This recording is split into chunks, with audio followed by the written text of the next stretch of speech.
এজন্য কপাল মন্দ কার? সেজদা নাই যার। বলেন কপাল মন্দ কার? হ্যাঁ হ্যাঁ হ্যাঁ, কসম আল্লাহ, মূলত ওই ব্যক্তির কপাল মন্দ যেই ব্যক্তির কপালে সেজদা নাই। নাই তো ব্যবসায় লস খাওয়া, টাকা মাইর খাওয়া, পয়সা হারাইয়া যাওয়া, আপনার 2-4 লাখ টাকা ধরা খাইয়া যাওয়া, এটা কপালের দোষ না। আপনি কইলেন আমার কপাল খারাপ, কি হইছে? আমি একের জায়গা 2 লাখ টাকা মাইর খাইছে। আপনি ব্যাক কল দেখে মাইর খাইছেন, আপনি কপালের কিচ্ছু হইছে না। আপনার বুদ্ধি কমের কারণে, আপনি সিটারের খপ্পরে পড়ছেন, আপনি বাটফারের লগে ব্যবসা করছেন, ইত্যাদি ইত্যাদি হইতে পারে। তাহলে এইটার কারণ প্রত্যেক মানুষের দুনিয়াবি আর্থিক কোনো লসের কারণ কপাল খারাপ এই জন্য না, তোর বুদ্ধি কম অথবা লোক মন্দ পড়ে বইছে, মাল 2 নম্বর পড়ে গেছে, এটা তো হলো এটার সমস্যা। কপালের কি সমস্যা? কপাল খারাপ তার, সেজদা নাই যার।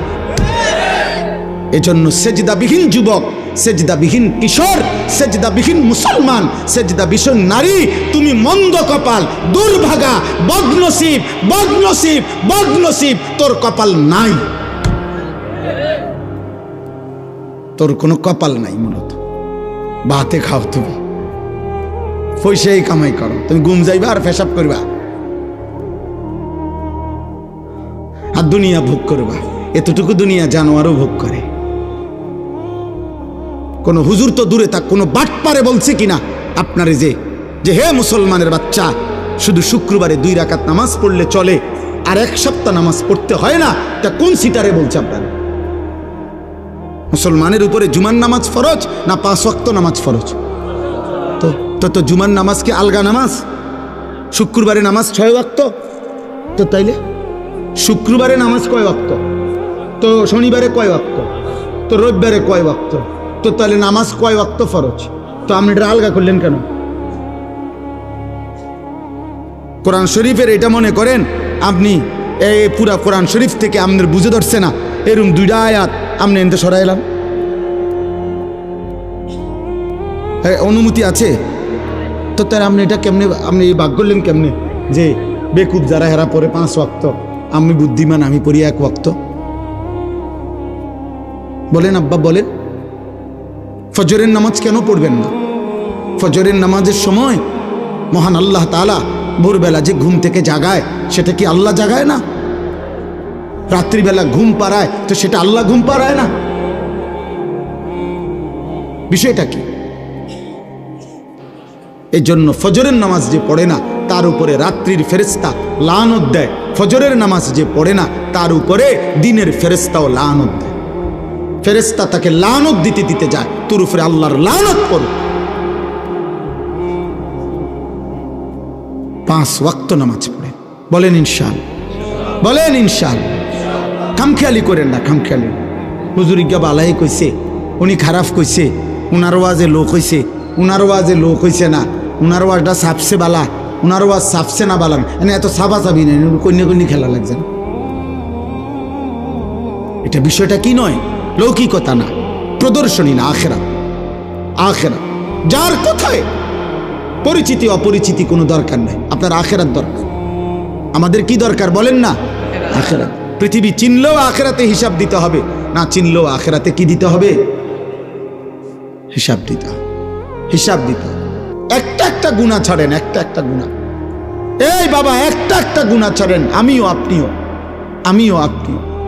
নারীর ছবি দেখো না বাবা, অশ্লীল উলঙ্গ দৃশ্য দেখো না আব্বা, নারী ছবি, জিনা ব্যভিচারের দৃশ্য, মোবাইলের এই আসক্তি, ছেলে মেয়েদের এই অবাধ মেলামেশা, ছেলে মেয়েদের এই অবাধ হারাম প্রেম, হারাম সম্পর্ক।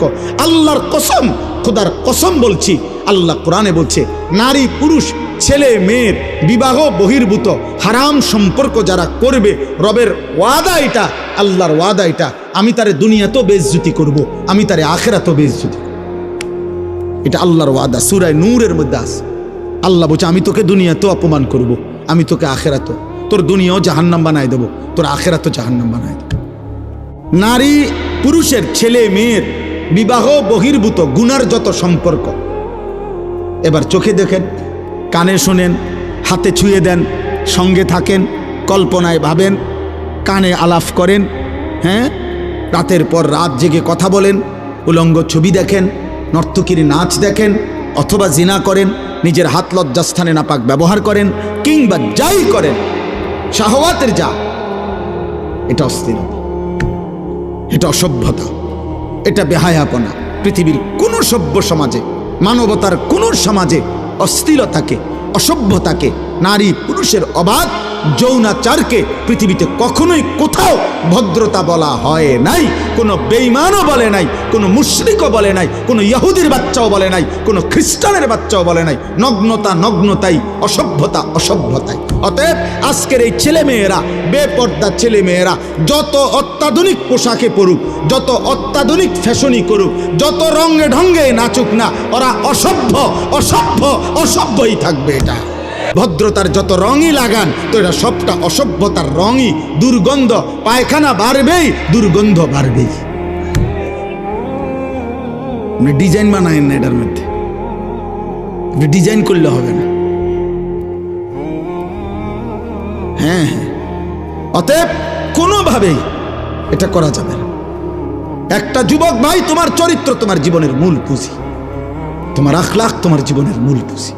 একটা নারীর কাছে হেরে গেলা, লজ্জাস্থানের চাহিদার কাছে হেরে গেলা, আহা, এর চাইতে বড় কাপুরুষ আর কেউ হইতে পারে না। বেটা, আমি একটা পুরুষ বেটা, আমার হাতে পৃথিবী গড়বে, আমার হাতে দেশ গড়বে, আমার হাতে জাতি গড়বে, আমার হাতে সংসার গড়বে, আমার হাতে পৃথিবী গড়বে, আমার হাতে আমার সন্তান গড়বে, আমার হাতে আগামীর পৃথিবীতে কালেমার পতাকা উঠবে, আমার হাতে ইসলামের বিজয়ের নিশানা উঠবে। সে কেন নারীর কাছে হেরে যাবে?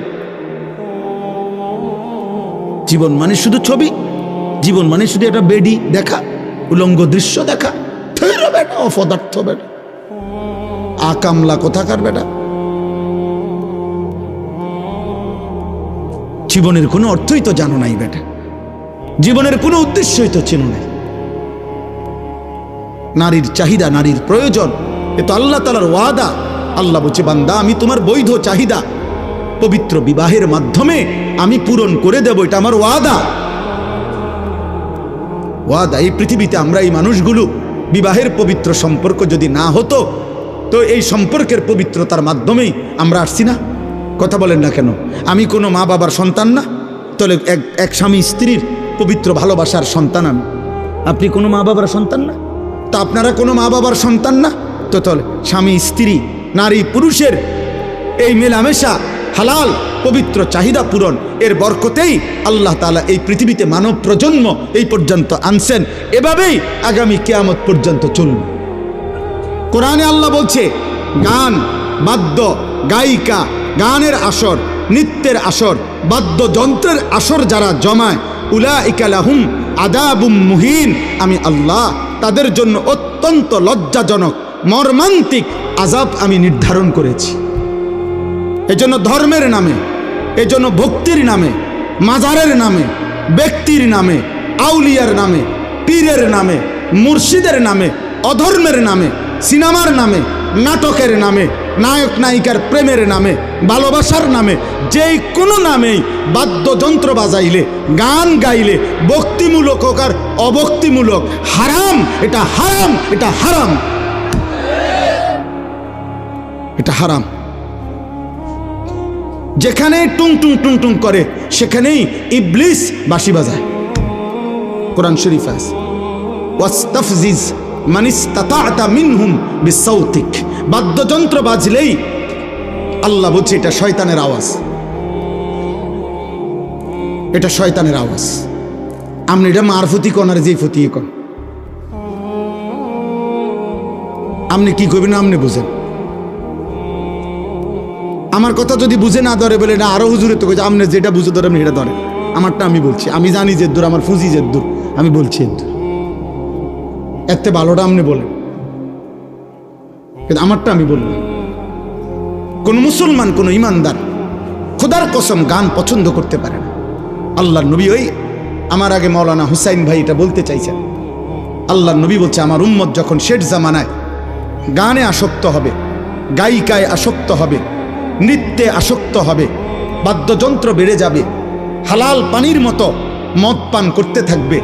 আল্লাহ রাসূল সাল্লাল্লাহু আলাইহি ওয়াসাল্লাম বলেছেন, ইজা যাহারাতিল কাইনাত ওয়াল মাআজিফ ওয়াস্তাহাল্লাতিল খামরা। আল্লাহর নবী বলেন আমার উম্মতকে তখন মাটিতে ধসিয়ে দেওয়া হবে, পাথরের বৃষ্টি বর্ষণ করা হবে, চেহারা বিকৃত করে।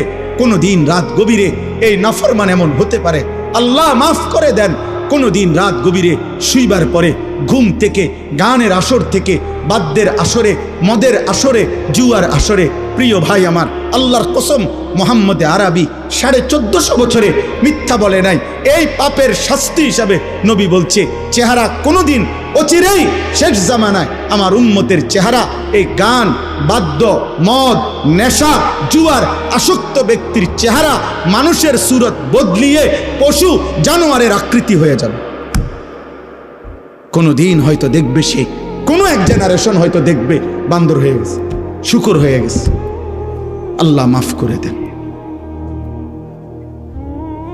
কোনোভাবেই না, কোনোভাবেই না।